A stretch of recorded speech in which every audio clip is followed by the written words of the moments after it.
такие волонтеры? Волонтеры– это люди, которые приносят пользу, помогают другим людям бесплатно.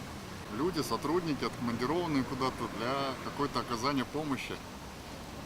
Типа Олимпиады. Вот. Люди, которые делают доброе дело не просто так, без платы.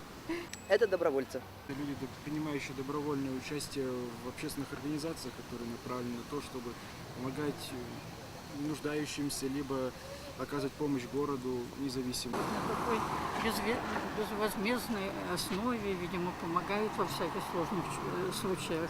Люди, которые помогают, кто нуждается в помощи. Безвозмездно делают социально значимые дела. Помогают бесплатно, безвозмездно, в каких-то мероприятиях участвуют.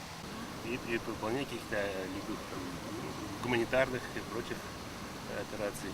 Люди, которые помогают бесплатно, безвозмездно. В своем, как сказать, по добровольному своему стремлению помогают другим людям, в разных направлениях жизни. Волонтеры, которые за бесплатно помогают всяким благотворительным организациям делать всякие благие вещи. А вы когда-нибудь были волонтером?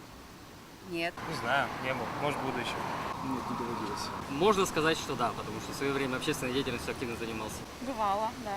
К сожалению, нет. Сейчас уже возраст не тот, чтобы ходить. Я нет, не называлась так, но я всегда другим помогаю. Участвовали в добровольных организациях. В мою молодость это движение еще не было развито. А вы когда-нибудь были волонтером? Нет, я даже не был.